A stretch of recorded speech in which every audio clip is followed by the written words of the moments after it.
Y'all ready? Okay, this will be our July 7th, 10 a.m. Briefing. Search and rescue operations are ongoing throughout Kerr County. We're using assets from local, state, and national first responders. Hundreds of trained first responders are working every aspect of this emergency. As of 8:30 this morning, we recovered 75 deceased bodies here in Kerr County, including 48 adults and 27 children. Of this 41 counselor. We continue to offer our condolences to those affected. Reuniting the families remain our top priority here on this operation. Please note that Highway 39 of an Old Ingram Loop remains closed to the public. Other than those who live in that area would not be allowed out there. I will now turn it over to Senator Cruz. City Manager Dalton Rice. Good morning, Dalton Rice, the City Manager for the City of Kerrville. As everybody knows, we are working in conjunction with the city under a unified command response and again, a lot of devastation. Our hearts go out to the families and the victims. We want to continue to work together as a community. We love the media support on this to be able to communicate that message, communicate family, communicate togetherness, and we really appreciate all the support and helping us be able to do that. Search and rescue, as the sheriff said, search and rescue operations will continue today from Hunt in North Kerr County all the way to Canyon Lake in Comal County. Now, we're only focused on the Kerr County side, but we wanted to talk about that because for a linear from Hunt all the way to Comal County in a straight line distance is over 100 kilometers. This is a massive field that is happening, and again, this is unprecedented flood events. So we are still currently in the primary search phase, which is the rapid one. They are running it, we have different segments that are gridded out. Each one of those segments are taking anywhere between an hour to 3 hours, up to 2 kilometers for each segment. So what that means is they're running into a lot of technical challenges with terrain, with water, even potentially, with weather, in the rising fields. We've talked about this before. Volunteers stay out of the way because if we start getting weather reports and all the other complications that are out there, we then have to pull off of those search and rescue missions to be able to communicate to those volunteers to get off, to make sure that they don't become victims themselves. Those operations involve 19 different local and state agencies, in addition to conducting primary and secondary searches. They will be conducting welfare checks on areas in North Kerr County impacted by power outages. And when we say search and rescue operations, that is boat, walking on the ground, dogs, drones. Again, keep personal drones out of the air. Helicopters. We do have other assets that are continuing the search as well. As of present, KPUB, which is the Kerrville Public Utility Board, is reporting continued power outages between Hunt and Ingram along the South Fork of the Guadalupe River in Hunt. In the South Fork area, there are approximately 40 down power lines and significant infrastructure damage. KPUB has brought in additional utility personnel to help with restoration, but it's not possible at this time when the power is going to be restored. There are some substations along with those power lines that we are still trying to get access to just from debris buildup or them being completely wiped out. So we do not have an estimated time on when those are going to be fixed. We continue to have substantial number of requests for volunteers, as I said before, and donation opportunities. We are asking those who want to volunteer to contact the Salvation Army in Kerrville by phone at 830-465-4797 or in person at 855 Hayes Street in Kerrville. Monetary donations can be made on the Community Foundation of the Texas Hill Country's website at www.communityfoundation.net. They have a Kerr County relief chair, Joe Herring. Thank you for being here. I need to tell my community and those families who are waiting, this will be a rough week. Primary search continues, and we remain hopeful every foot, every mile, every bend of the river. Our work continues. You need to know that we have been blessed with help from the community, from the state and the nation. We have trained experts who are helping in this effort. If you want to volunteer, it is important that you contact Kerrville Salvation Army and register. Dalton gave that number, but I'm going to give it again. 830-465-4797. We need focused and coordinated volunteers, not random people just showing up and doing what they do. We need to work together. As Dalton said, donations have been flowing in from around the world to the Community Foundation. Again, that website is communityfoundation.net. Please follow the City of Kerrville's Facebook page for updates. They're accurate. We take a lot of time to make sure we send out information that will be helpful, not only to residents, but those who are visiting. I've said this 100 times, and I will say it again. We need your prayers. We need your prayers. Thank you. And now, Senator Ted Cruz.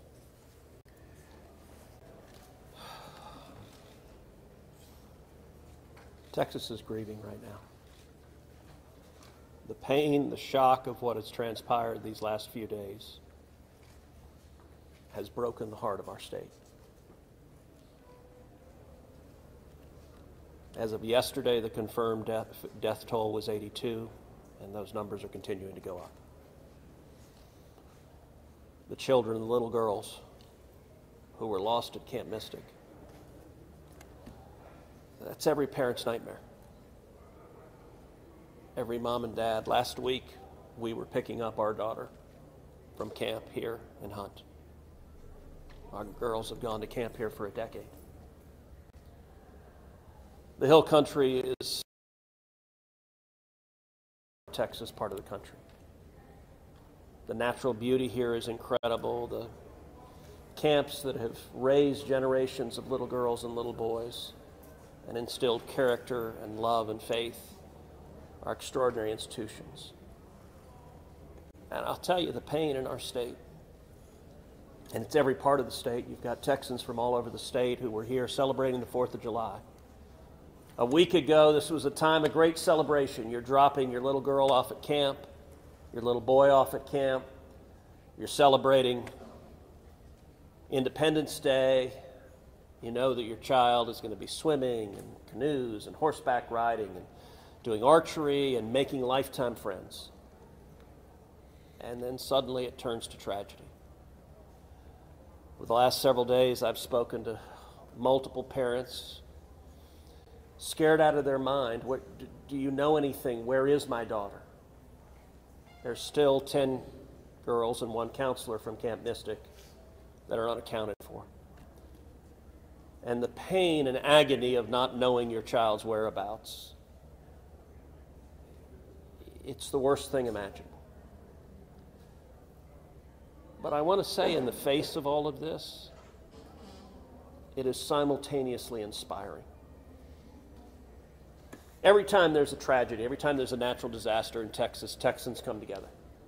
Texas is a big state. We've got 31 million people, and we have hurricanes, we have wildfires. Tragedies hit this state, natural disasters hit this state, and without fail, 100 out of 100 times when that happens, we see Texans coming together, helping each other, engaging in acts of heroism. There have been over 850 high water rescues since this flooding began. 850. You look at extraordinary stories of Eagle Scouts pulling campers out of harm's way. I was just hearing a story of one counselor whose head was right at the water holding up 2 mattresses with campers on those mattresses.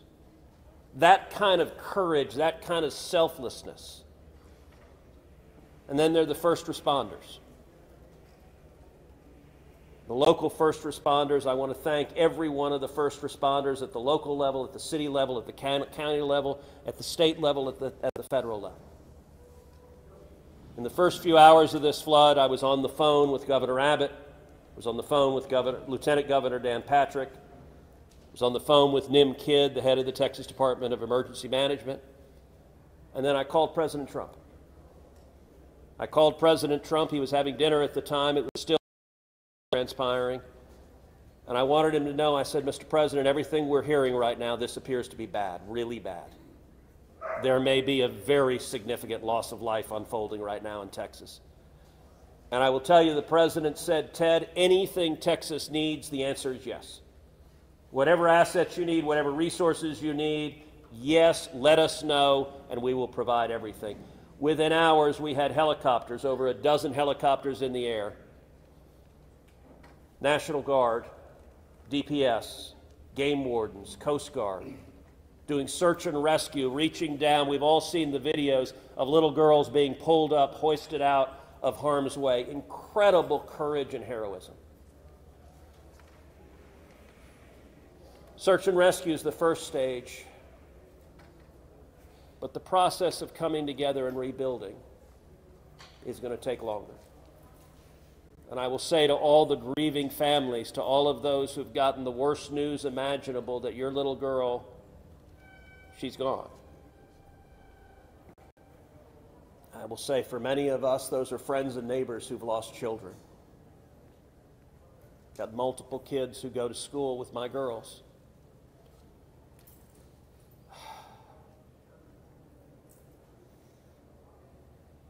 The mayor asked for prayers. And I want to say thank you to the millions of Texans, to the millions of Americans, to the millions of people all over the world right now who are praying for Texas and praying for those parents. Going through this grief, it is going to take love, it is going to take friends and family embracing and hugging and holding them while they weep. And it's going to take the church. With every disaster, one of the things we see here in Texas is the church steps up and the church helps and the church feeds and clothes and comforts. This morning I met with a group of chaplains who've been going through the incredibly difficult process of talking to mom and dad after mom and dad who just lost the most precious person they ever knew. And those chaplains are just trying to love them and show God's love. So I want to say we will come through this. To those in the midst of grief right now, that might seem hard to fathom. But Texas will come through this. And I just want to say thank you. I want to say thank you to these gentlemen here who are working. They are not sleeping. They are working every day. Thank you to the families. Thank you to the Salvation Army. Thank you to everyone who is just reaching out and saying, how can I help? We will come through this, and we'll come through this together. Thank you. And now we'll take questions. Senator, you talked about how you know kids here and you've taken your own kids to camp.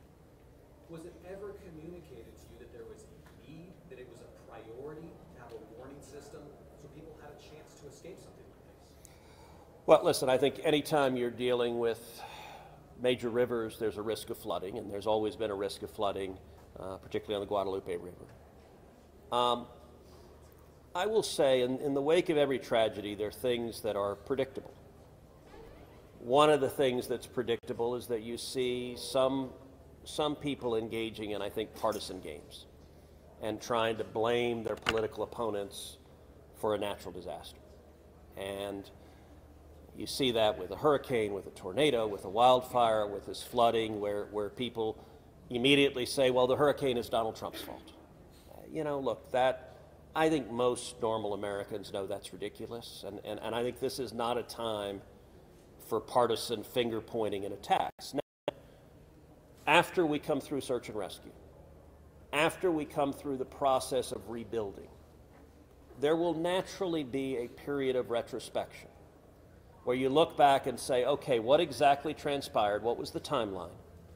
And what could have been done differently to prevent this loss of life? And that's a natural process. I think it should not happen in a bitter and partisan sense, but it should happen in a reasonable sense of saying, what lessons can we learn? And I will give an example. You know, Houston's my hometown. If you live on the Gulf Coast, we get hurricanes. That's part of living on the Gulf Coast as hurricanes hit. And I do think Texas as a whole has learned over time how to deal more effectively with hurricanes. And so you look here, we know the National Weather Service put out an emergency warning just after 1 a.m. and a second emergency warning just after 4 a.m. Now, obviously, most people at 1 a.m. and 4 a.m. are asleep.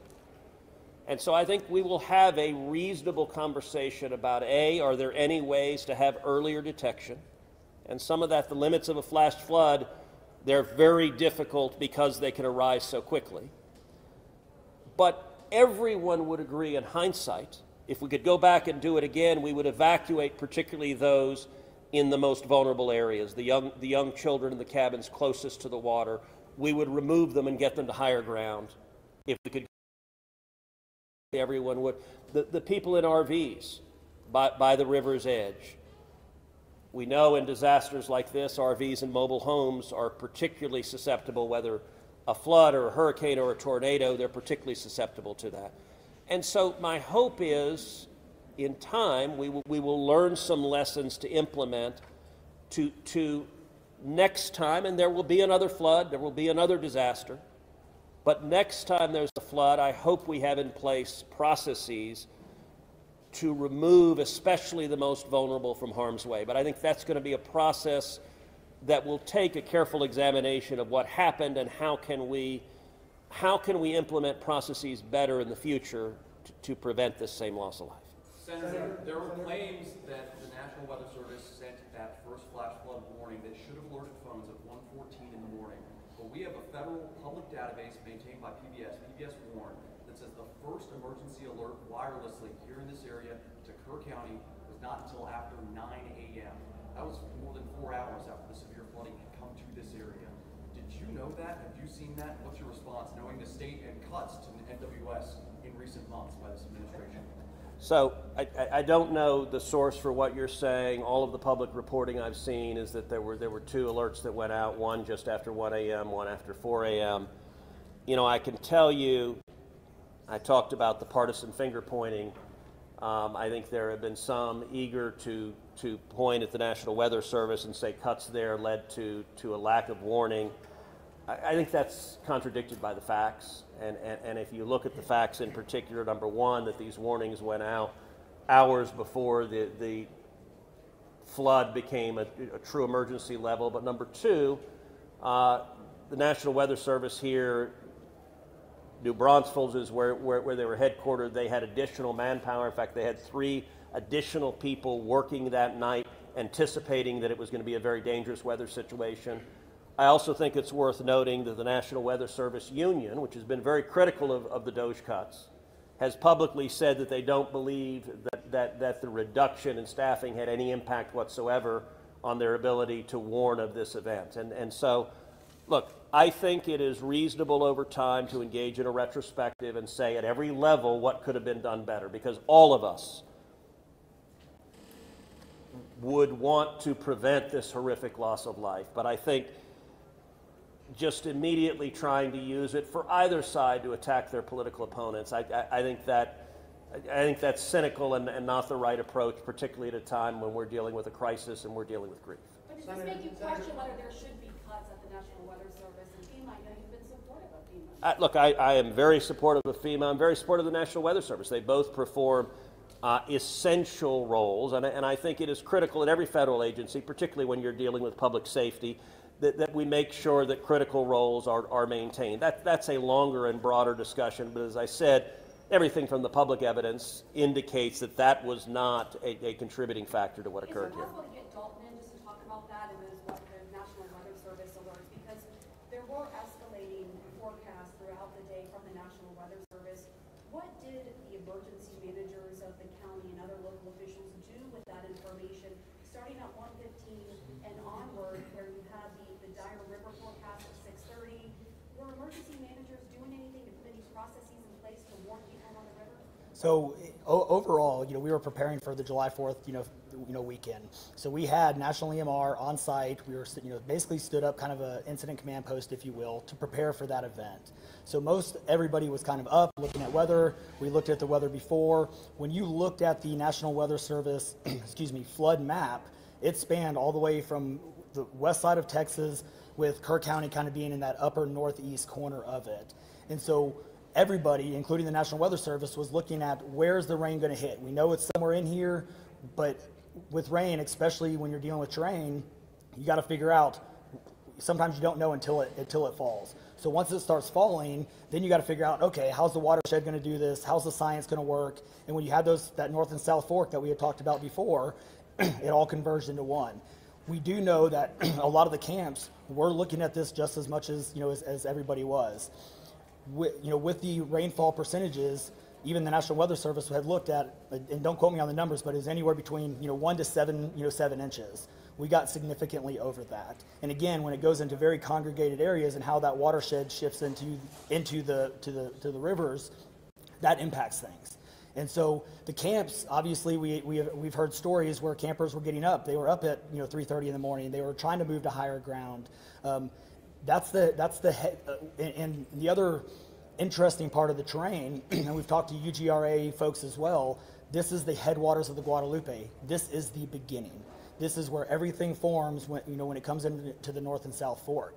And so as those things develop, it develops very rapidly, very quickly, and this rose very quickly in a very short amount of time. And so those campers that were able to do that, it worked.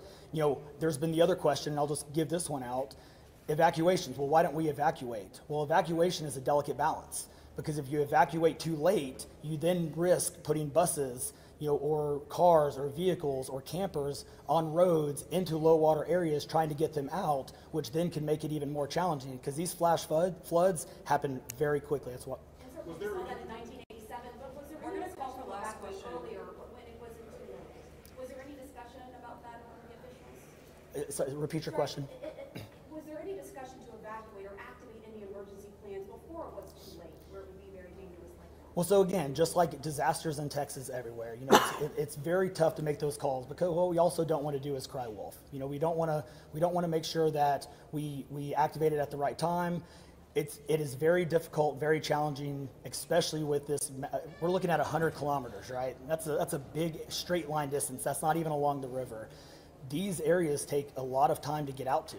So even when first responders were on the ground at 3:30 in the morning, and we had reports, we had first responders that were getting swept away, actually responding to the first areas of rainfall. That's how quick it happened. First responders who have experience, who are Swiftwater qualified, were driving as soon as the rain started falling, were driving to these areas, and one of them got swept off the road. One last question, everybody, one last question. 1 and 4 a.m. from local law enforcement to the camp saying, I know you can't get buses in an hour, but was there anyone telling the camp between 1 and 4 a.m. you need to get the girls to higher ground at the very least, because they have to walk up in the rain, as many of them actually ended up doing? Was there any communication from local law enforcement to anyone at that camp between 1 and 4 a.m.? That I don't know off the top of my head. What I do know, though, is there's 55,000 people in Kerr County. Kerr County is a massive, massive area. From here to those camps is 45 minutes on a good day. And so, obviously one of the big challenges that we have, even when you have cell service, a lot of those areas don't even have cell service. Radio communications towers, radio towers within the hill country becomes very challenging. So there's a lot of areas, especially when weather comes in, where cellular towers are down or you already have bad service. So there's a lot of factors that play and a lot of variables in there on communication that, again, I think as we work through this process, we know everybody has a lot of questions regarding what are the next steps and what's next. And I think all of these things, these are all great questions. And as we continue search and rescue and as we continue to move to the next step, we definitely want to dive in and look at all those things, from cell service tower to radio communications, or emergency alerting. Any of those things, I think we all really need to take a look at and review. And we're looking forward to doing that once we can get the search and rescue and stuff complete. In regards to the total number of, before I say anything else, I just want to say thank you to you, all the first responders, everyone involved. We've been praying. Thank you. We've been praying. The media's been praying.